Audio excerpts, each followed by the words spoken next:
disaster. Whether due to chance or to the malice of the sovereign, it is uncertain, for each version has its sponsors. But graver and more terrible than any other which has befallen this city by the ravages of fire.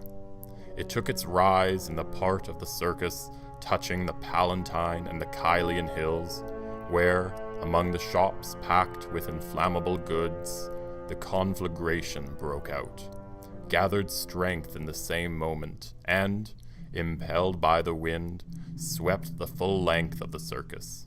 For there were neither mansions screened by boundary walls, nor temples surrounded by stone enclosures, nor obstructions of any description to bar its progress.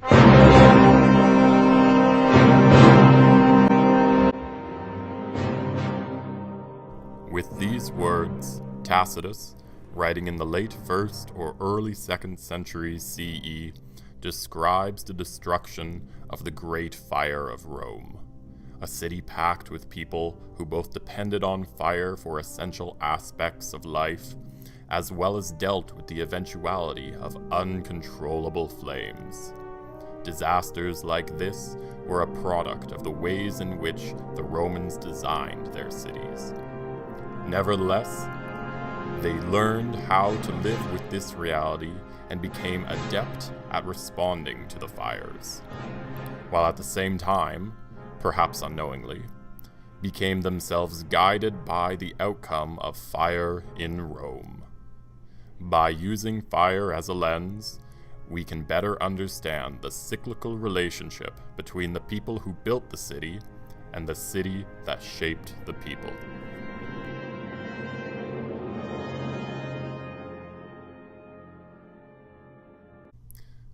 Part 1. Building a Burning City. Romans built Rome.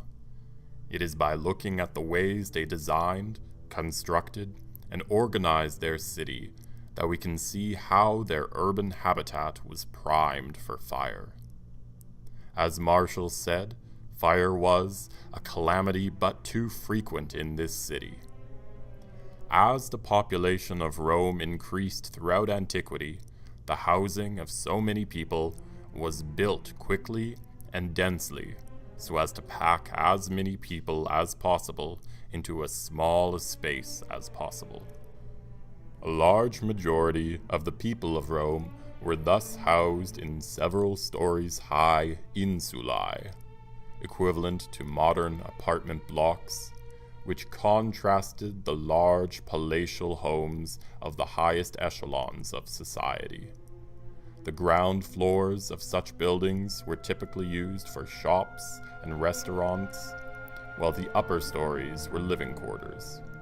This design created an uncomfortable but unavoidable condition of life for residents of Rome that easily lent itself to death by fire.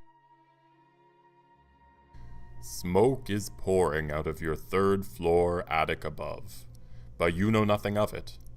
For if the alarm begins on the ground floor, the last man to burn will be he who has nothing to shelter him from the rain but the tiles, where the gentle doves lay their eggs. But it wasn't just the design of the buildings that enhanced the risk of fire within the city. The layout of the streets, which are mentioned in many ancient sources as being narrow, uneven, and winding, made it difficult for those who managed to escape their burning buildings to flee the reach of the fire as it quickly spread from one insula to another and through the city.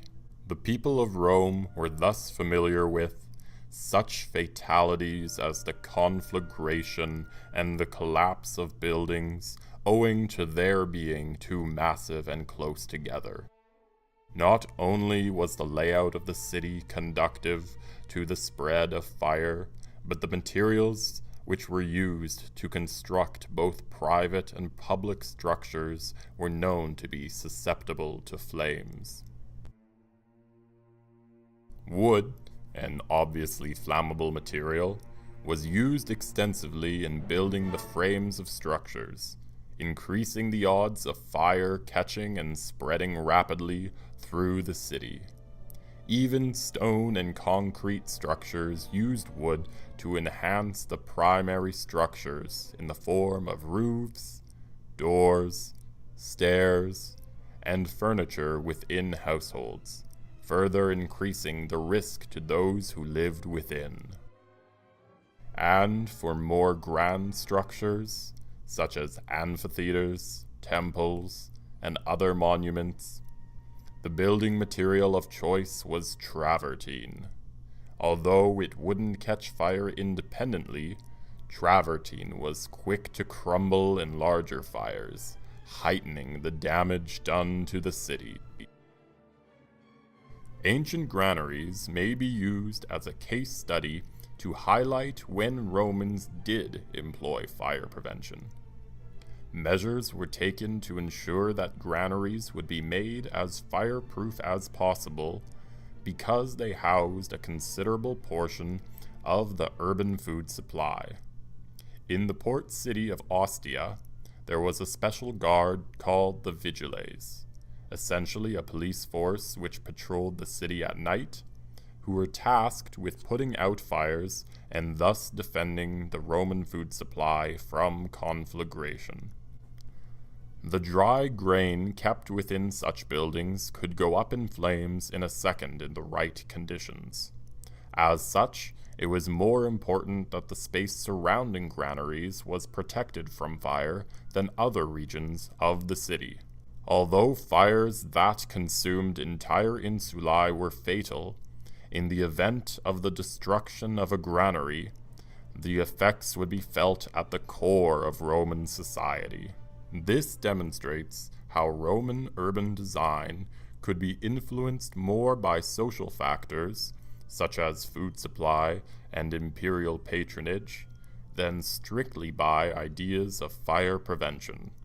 And so, although fire was seen as a disaster that often took lives when it broke out in the cramped streets of ancient Rome, the majority of Rome was never built with the intention of being fireproof. The city, in design, was made to burn. Part 2. Shaping a Burning People. Just as the people built a city that was prone to burning, the burning city produced people for whom fire was not just tolerated, but employed in social functions. Here, Martial mocks the social obligations and customs in the elite classes. You had purchased a house, Tongilianus, for 200,000 sesterces, and a calamity but too frequent in this city destroyed it. Contributions poured in to the amount of 1,000,000 sesterces. May you not, I ask, be suspected of having set fire to your own house? While this poem jests at the expense of the character Tongilianus, it nevertheless reveals the fact that there were social and community-based ways of mitigating the destruction of fires. As a city prone to fires, the urban environment of ancient Rome fostered social bonds, obligations, and interactions that surrounded the events of fire. As with any discussion of Roman society, the client-patron relationship is relevant here too. Rather than viewing fires as unbearable disasters, the Romans, by means of patronage, found a way to use the flammable nature of the city to their advantage. So, whenever a temple or public building would succumb to a conflagration, it was used as an opportunity for some wealthy patron to help their community while making a name for themselves by rebuilding it. The Temple of Saturn stands in the Roman Forum with an inscription that states that it was built by the Senate and people of Rome after it burnt down in a fire. In this and other monuments throughout the city, we can see examples of fire providing the opportunity for patronage. Roman elites were able to demonstrate their wealth and dedication to the city following otherwise devastating fires. Patrons could construct beautiful buildings in locations that had previously been too crowded for new structures before a fire. This was hugely beneficial for both the patrons and the clients, as it indicated to clients that their patron recognized the importance of the public, and also allowed patrons to gather public support. In this way, fire gave patrons the opportunity to engage in rebuilding as an enactment of their Romanness. The Augustan firewall is an interesting example of such patronage. It is unique, though, as it was deliberately made to withstand disaster and not succumb to fire. It separated the Forum of Augustus from the Sabura, indicating the expectation that the one would burn while keeping the other safe. By protecting Augustus's Forum and the Temple of Mars Ultor, here the enactment of Romanness deviates from the norm by rejecting the possibility for others to take credit for rebuilding after a fire.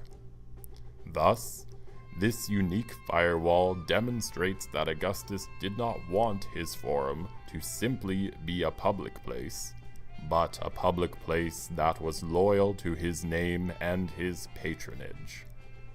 In this way, large structures such as the Augustan firewall, which protected monuments to imperial power, acted the same as the cohorts of the Vigiles, which were a constant reminder of the benevolence of the emperor. As we have seen, the concept of fire as an opportunity for social function is an effective tool in understanding the relationship between Rome the city and Rome the people.